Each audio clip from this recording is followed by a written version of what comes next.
Welcome back to Fatherhood Unscripted. It is Alec and DJ, and today we have a very special guest, Joe of You Matter Dad. How are you guys doing today? Doing great. How are you doing today? Doing great. Good, Good. Good You're to doing hear. good, D. How are you, man? good. It also is a very special day. We do this because we're dads. We do this for our kids, and hopefully one day our kids will listen back on our dumb rants and our dumb jokes we've made along the way. And Nate, it's a very special birthday for Nate. You want to say something to him, D, in case he listens later on in life? Yeah. Happy birthday, Nate. Nate the Great is what we call him. Our firstborn. He turns 4 today. So super excited. He was telling me a couple weeks ago that his back was hurting. I don't know if he did something to it. He seemed like he was playing fine. Everything was good. I just told him that it's because he's getting old and he's almost 4. So I said, welcome to life, buddy. Yeah. Downhill from there. Typical dad thing to do, but yeah, we got some plans for him today. He doesn't know what we're gonna do, so it's a super surprise. Take him, his siblings, and then we have a couple of his cousins come along with us too. So yeah, it's gonna be a lot of fun. Yep. It's exciting. We got to talk to him this morning. Me and DJ do this thing where we'll go back and forth, and if we don't answer each other's phone calls, we'll leave each other some like a really bad, messed up voicemail. And so like this morning, he called me, he goes, "Why haven't you called my son yet?" Yeah. Love it. Love it. Well, cool. It's Thursday. It's Nate's birthday. Joe, how's your week been? It's been good. It feels like the days go by super fast. It's hard to believe we're already mid-July here. Right. I'm in Wisconsin, so we try to pack as many activities as we can in the summertime. So we have like a 3-month window that we just try to focus on weekend after weekend doing something fun. Um, because you just don't know what's going to happen with the weather here. You could have an early winter where you don't really get a lot of outside time. But the nice thing is our kids like to play outside too in the snow. So it's just trying to take advantage of the nice weather while we have it. We've been having heat waves. So he's in Vegas and I'm in California. And usually in California, we stay at about 85 for the summer. And we've been hitting like high 90s. And then he's sitting over there, what was it, 113 the other day? Yeah, I think we hit. Well, we fortunately for my wife and I, we were in Colorado, so it was we broke a record hottest day ever in Vegas. It was 120 degrees. So Wow. Yeah, that's warm. yeah, we fortunately dodged that. So Yeah, we've had some humidity, but lots of rain. Probably more rain than we've had in a while. Um, and so my oldest, he's starting to mow the lawn as part of some of the contributions to earn an extra buck or two, you know. And so one of the first times he mowed this summer, he mowed, and then the next day he goes, "Dad, do I need to mow the lawn again?" Like, I think we're good for today, bud. But with all the rain, he's definitely made some money. So nice. Yeah, I remember because I grew up in Washington. Well, no, I partially grew up in Washington. And so my parents would make me mow the lawn, and my kids are fighting in the background. So pardon any noise. um, but we had one of the old push mowers, just the big blades on the front. Those things sucked. I hated them. yeah, you got to do a lot more work But with it's always a those. good time, right? Mm-hmm. You hit a rock and it just throws off everything. Yeah, you're just yeah. Well, You Matter Dad. What's the background with You Matter Dad? Yeah, good question. So at the end of 2023, I've been on social media for a while, probably since the pandemic. I think a lot of people migrated to social media as a way of an outlet, you know, to Mhm. see the world as we were isolated. And I personally struggled with a lot of like I was trying to figure out my identity of what I wanted to do because I've always been drawn to social media. And so at the end of 2023, I kind of had this epiphany where I was trying to find a way to just spread positivity, whether that was through laughter, through um, messages of hope, um, and meeting people where they're at in life. And so in 2024, I decided to launch You Matter Dad, and it was just a way of me being able to kind of share my process and what I've gone through as a dad and little nuggets along the way of advice, of things that I've struggled with and that I continue to struggle with, like a lot of dads do.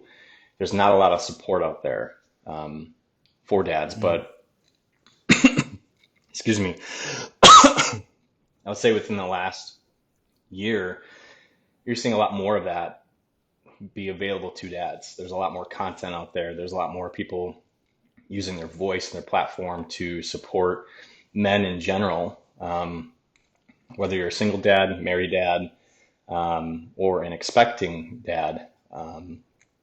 There's lots of information, a lot of things that we worry about as men, and just the importance of a dad in a child's life. There's lots of stats out there that would, that are going to tell you that if you don't have a father growing up, the cards can be stacked against you a little bit.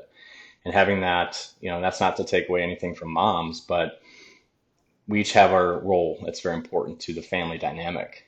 And I felt like I hit my stride in beginning of 2024. I really felt on my heart that this is a message that needs to be heard, that dads do matter because we've been told a lot in our lives that we don't, that we can't be vulnerable, that we can't share our struggles, we can't share our pain because it's seen as a form of weakness.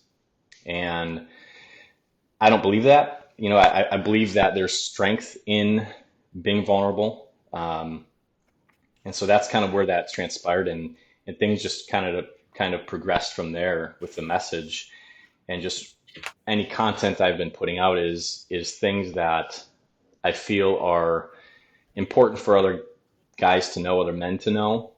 And I've received so many messages from dads that just comment to me privately, say thank you so much for what you're doing. Your videos are a great reminder for me when I'm struggling with either my triggers, or I've had a bad day at work and I'm taking it out on my kids. Trying to figure out a way to find that healing for them. I know is a process, and it's not something that we we suddenly achieve, right? And I think it's the message that I've ran with is better than yesterday and one day at a time. And I know those have been used before, but I truly feel like we have to give ourselves grace as dads, because when we mess up, or when we raise our voice, or when we whatever the case is, I think we can Mm-hmm. really get down on ourselves, like, man, I messed up again. Like, I'm a failure. I'm the worst dad ever. I think we've all had those Mm-hmm. thoughts and feelings. And so this is a page. The idea was to just encourage dads to say, hey, you don't have to stay there, right? Today sucked. I agree with you. I've had some bad days, but we don't have to stay there, right? And if we take it one day at a time, you know, yesterday is gone.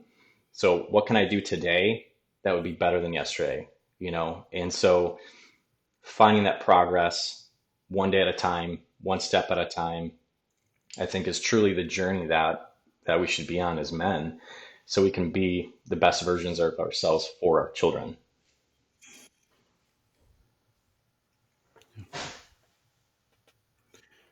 No, I'm with you there.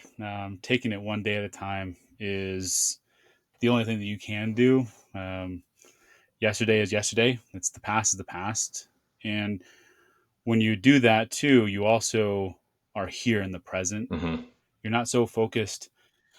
A lot of times we do get focused, right? We look in that rear view mirror, and that's all that we're looking at is everything behind us, and we're missing our kids growing up, and we're missing our kids everything, those little moments, all because we're dwelling on something that our kids, like, quite honestly, has forgotten about. Like, yes, there are going to be things that affect them and they'll have to work through later in life, but I feel like one day, I mean, if you repeat the same mistake over and over again, sure, Yeah. it'll do a lot of damage.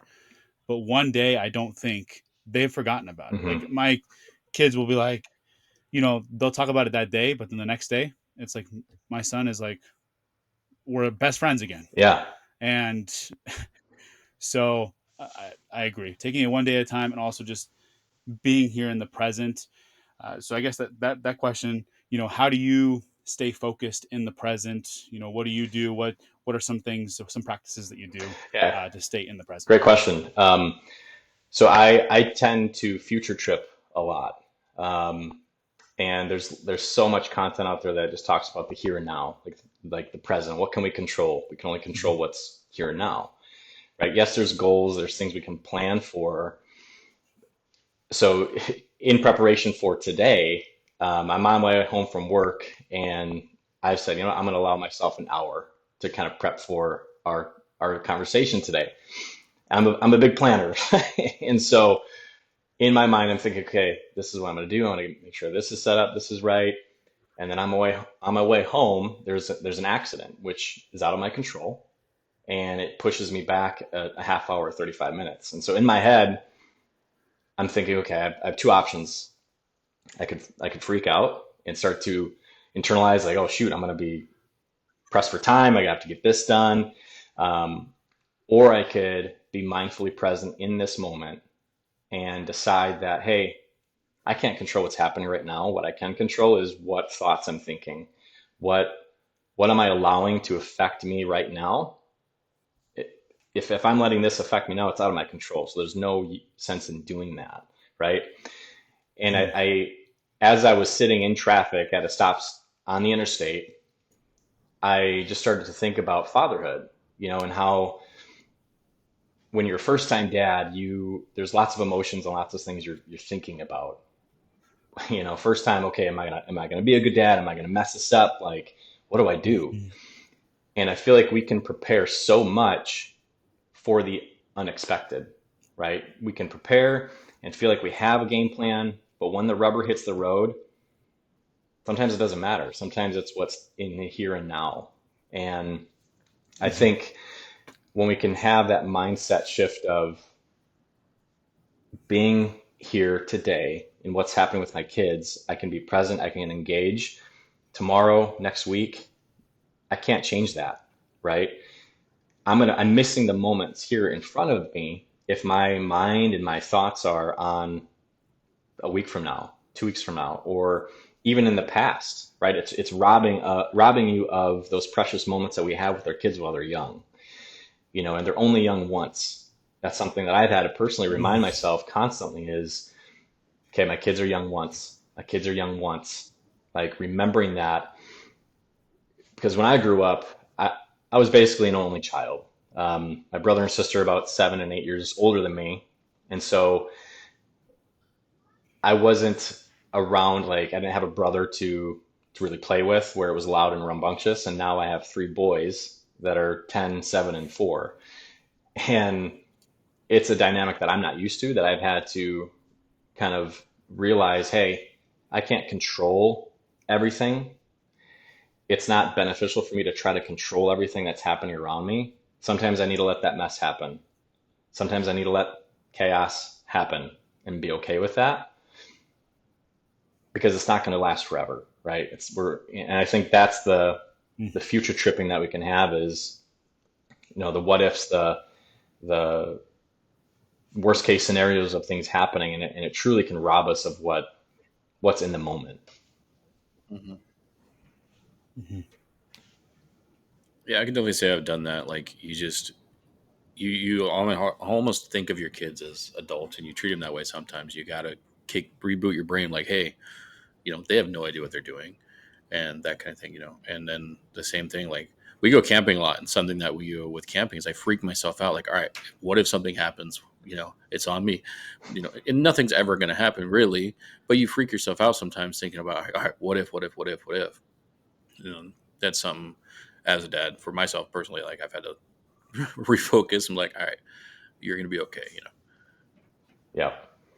And I think too, whether you're a stay-at-home dad, whether you're a working dad, we all have triggers and things that were and baggage that we're carrying, right? Whether that was from our own childhood growing up. And I'm I'm a firm believer, I would say, in yes, bringing your kids into your process a little bit, apologizing right away when you say something. I know that can seem hard and maybe seem as a weakness, but they're human too, right? They have emotions, they have feelings, they have things that they're processing through their 4-year-old brain that you're right, they're not going to remember yesterday or the day before unless you keep doing it, right? Hmm. Then it's a pathway that's being formed in their mind that, oh, when this happens, dad does this. And I don't think any Right. father wants that to be the case. Um, Hmm. but I think, when we can show our children that, hey, we're human, it's creating a safe place. It's not necessarily burdening them with our own problems, right? But Hmm. it's showing that, hey, you can feel your emotions. You don't have to bottle them up. You don't have to push them down. You don't have to suppress them. Let's talk about it. Like let's have a conversation. That's something that I've been working on a lot in the last 2 years, is leaving my baggage at the door. So when I walk into the home, I'm not letting my day of things that happened that my children had nothing to do with affect my connection with them. And I think a lot of the times Yeah. we can take what happened to us at work or what happened to us at the store, and we come home and something triggers us where our response is, why are you always doing this? Why are you doing, like, we start to nitpick, or we start to um, just create chaos when there was no chaos to be created. Like there was no reason for us to, emotionally vomit what we're going through. And I think for me, it's finding someone I can talk to, finding whether that's, a therapist or someone you trust that you can have those conversations with, where you're either writing down the things that you're going through, or you're able to communicate that in a safe place, so that way you're not burdening your children with that, because they're kids. That's not something that they should have to carry. Right. Yeah. Yeah. No, I definitely like that. It's taking that moments, whether it be like on a car ride home from work or whatever, but having that space where you can just process through the day and say, okay, this is still affecting me. I'm going to put that either on the shelf for me to deal later if it's not something that I can just deal with, or saying, you know what, I'm going to let that go and just take a deep breath, reset, Hmm. and almost like when you walk through that door, it's a whole different day for you. Yeah, It's not the same day. And so like you're right. So you're not it's not affecting your connection with your kids, and you're able to, if they do something, you're not like, let's say you had a customer that just cussed you out, and you just, it just made your whole day like terrible. Like you just let it affect your day, and it just whatever. Well, now when your kid gets frustrated or they throw something, you snap not at them, but you're snapping at the customer that cussed you out. And now the kid is like, what the heck? Like I've thrown stuff at dad before and this has never happened. yeah, 100%. Now it feels unsafe for them to play with you. Or so you do create those things where it's like, if this is an ongoing thing, like you said, now it's saying, if I throw something or if I play with dad, he reacts this way. So I can no longer play with dad in that way because I'm scared that he's going to yell at me for doing it. Absolutely. And it becomes this place where they're scared to do things that as a kid you should be able to do. Hmm. Like when kids do things, it's just let them be kids. Yeah. Like Alec even mentioned, they're not adults.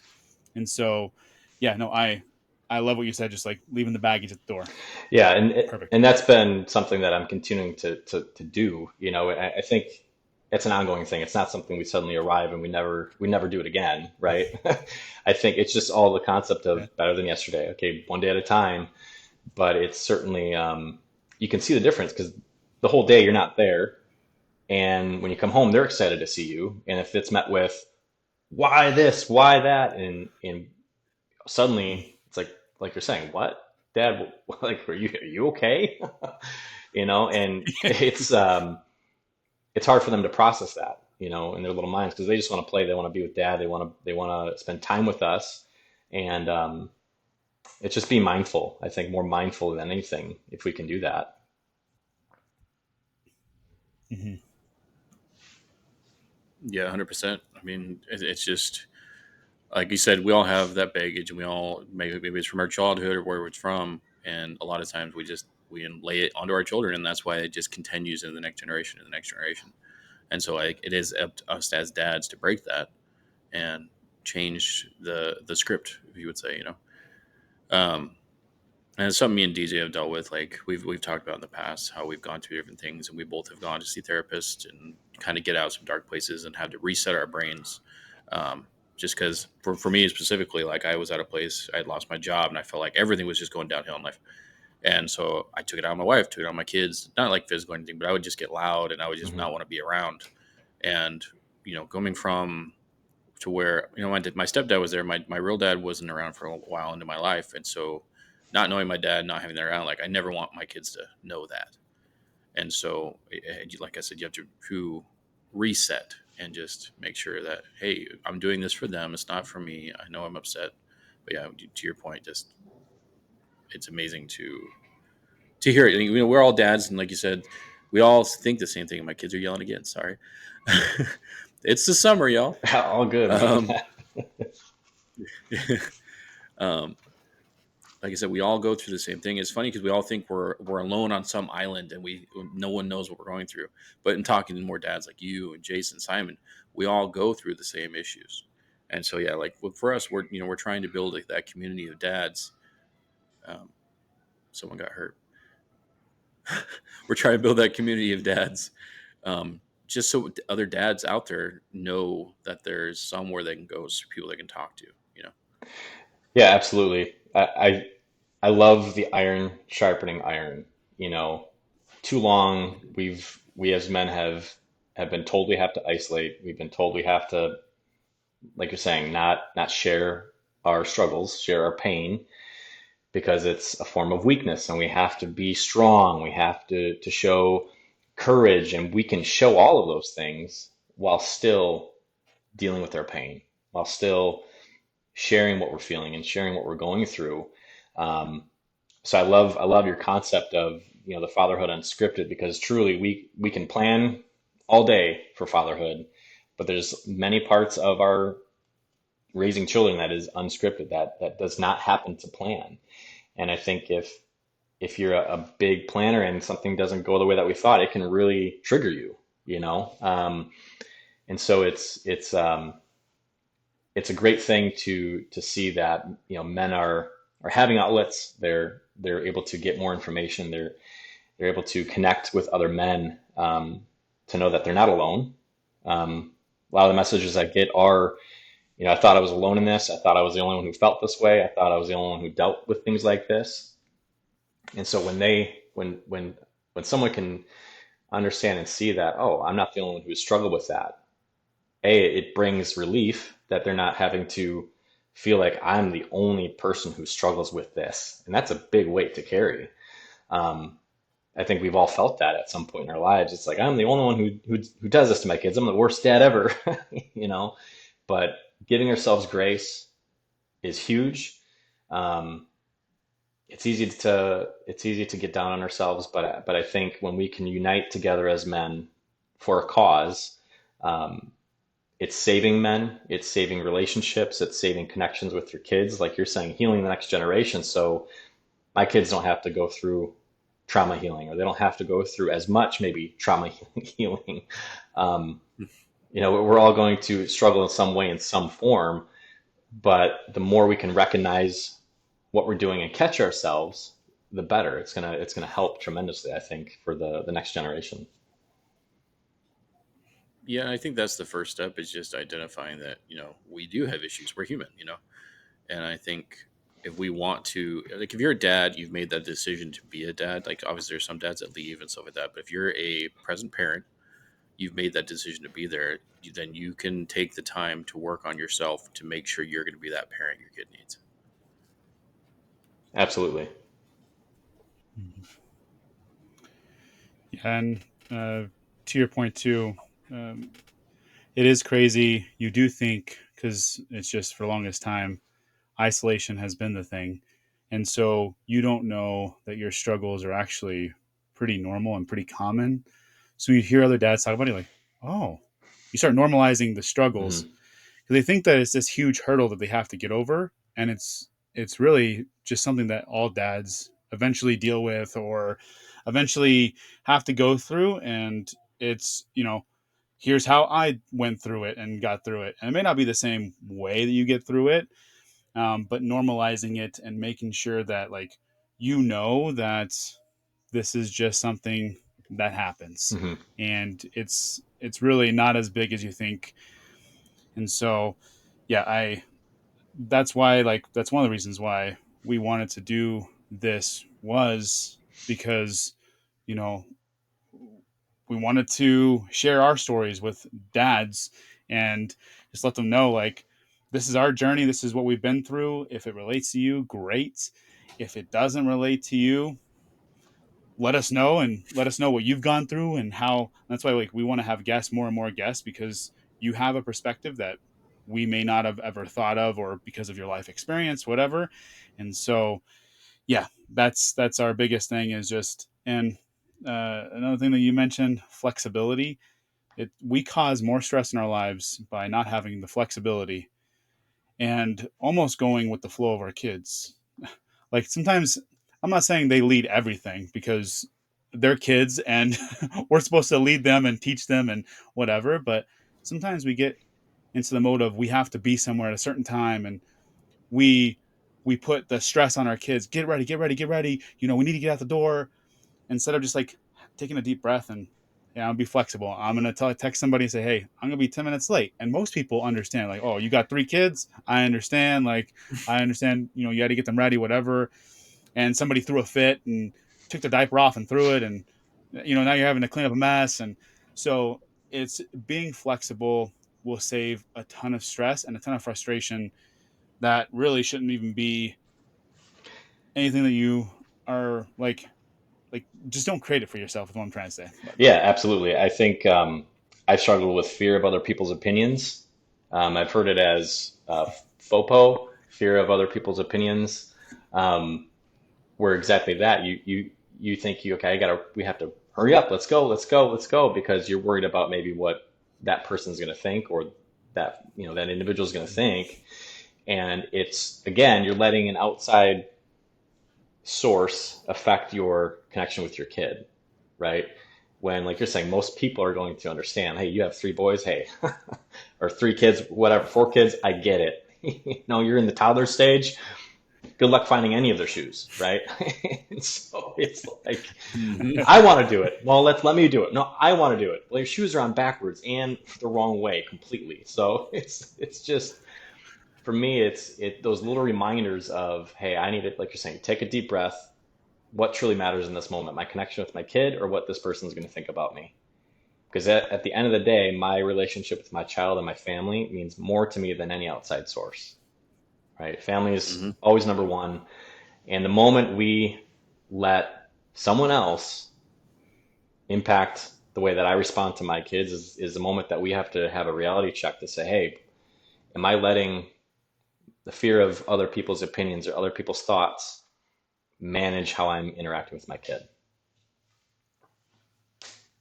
Nope. And I'll be honest too. When you yell at your kids or whatever in those moments, it just makes things worse, and it sets you up for a terrible ride there. Sets you up for a terrible time. Like, it just, everybody's in a mood. You have a spouse. They're like, why did DJ explode like he just did? And it's just like, everything is just, it tremendously makes everything worse. So, like, just take a deep breath. We teach our son, all of our kids, that, like, when they have big emotions, to just breathe through their emotions. And so we sit there for a couple seconds, just take a couple deep breaths. Like, yes, I understand that it hurts, but you're going to be okay. Like, just take a deep breath. Hmm. Not saying that their emotion or anything is invalid, because we don't want to invalidate that your emotions are your emotions, and they are big, especially to you, because you're experiencing it for the first time or whatever. So we should, as adults, like, it's that simple. Hmm. Take a couple deep breaths. If it adds 30 seconds, if it adds 2 minutes, if it adds 5 minutes to the thing, just take a moment to breathe. You'll thank your future self. Your future self will thank you in the present, and everybody will be better because of it, because you took that moment to recognize that you're getting overwhelmed and frustrated, and it is because you think somebody else is going to think badly of you or whatever, and you're letting that affect you. And it shouldn't. Like, you just take that moment to say, hey, I'm going to let this go, because I can't control what's happening in this moment. What I can control is how I react to it. So Absolutely. Yeah. I think I've noticed several times when I start to rush my kids, it doesn't go well. I think it's going to solve the problem and it makes it worse, and then it's like, yeah, now I'm angry, they're crying, they're upset. This is a great day, and so I'm crying. Yeah. I'm crying inside because I feel like I'm a terrible dad, and so Yeah. it's a battle. We don't have perfect days. I think we just have winnable moments. Winnable moments each and every day. And at the end of the day, if we have more wins than losses, that's a win. Yep. We've talked about that kind of in the past, where you celebrate the small wins. I mean, if Mm. my son, he freaks out about something and automatically becomes, this is the worst day ever. Like, no, you've had a bad second. Like, it was 30 seconds of bad, man. We had a good day other than that. But they, like we said, they don't know. That's just how they see things. Mhm. But yeah, just Yep. the whole breathing thing that DJ does is awesome, because later on in life that's going to help too, because it's going to teach him to approach things differently than blowing up. Absolutely. Yeah. Well, I mean, we've had awesome having you on. Is there any advice you would give new dads or dads in any part of their stage that are struggling, or just having a hard time being a dad? Good question. Good question. I think thinking back on when I first became a dad, I know there was a lot of anticipation and excitement, of the future. I think, when we have a boy, as a dad, you're like, I want a boy, because then you can be rough with them. You think of all of the ball games and all of the things you're going to be able to do with them in the future. I would say be present, give yourself grace, give yourself a lot of grace. Um, it's easy to, I think the theme of our conversation is being present, being intentional. Um, the things that you might want to do can wait. Your child needs you. They need the best version of them of yourself. Um, so whether that's, if you're struggling with something, talk to somebody. Um, but be present, be in those moments, and give yourself a lot of grace along the way. Awesome. Do you have anything to add? No, I mean, having grace for yourself is going to be the key, so you don't continue making the mistakes. Like, you learn from it, and just know, like, you're not going to be perfect at it. And that's, I feel like, everything that you've said today is just it. That's it. The theme is, obviously be present, but two, like, you're going to make mistakes. That's just it. And if you learn to have grace early on, things get a lot easier, because you forgive yourself for it, you learn from it. Just don't keep repeating the same mistakes. And if you stay present, that's almost impossible to do, because if you don't stay, like, only way not to stay present is either looking at the future, saying, I can't make any mistakes. I gotta be perfect here, here, here, and here. Hmm. Or you're looking at the past, saying, I've made all these mistakes. I'm a terrible dad. So the only way to be present is truly to have grace for yourself, and to learn from those mistakes, and just continue to grow in the moment. And just know that you're going to make more mistakes, and it's going to be great. And everybody's learning. Your kids are learning. You're learning how to be a dad at the same time. So it's just knowing that. Yeah, we're all doing this for the first time, and we have we Yep. first time parent, first time having three kids, first time dealing with a teenager, first, so these are all moments we're doing for the first time. And so there's not a perfection book out there that says this is how you No. do it. There's guardrails and advice, that can be helpful, but Mm-hmm. certainly, doing the work, willing to get better. We have to be willing to get better. If we keep saying, I'm sorry, I'm sorry, I'm sorry, and there's no action to correct that, then nothing's going to change, right? And so I think it's taking action to get better every day instead of just saying, I'm going to try to be better. It's like, well, we actually have to try, and that takes work, Yeah. but it's going to be so worth it in the end. Mhm. Thank you for being on. Where can people find you, watch your videos, reach out to you? Yeah, so I'm on TikTok, You Matter Dad, Instagram, Facebook, and YouTube. Awesome. I Well, again, appreciate you. thank you for being on. It's been an amazing conversation. Absolutely. Anybody listening at home, we hope you enjoyed the conversation, and we will see you guys in the next episode.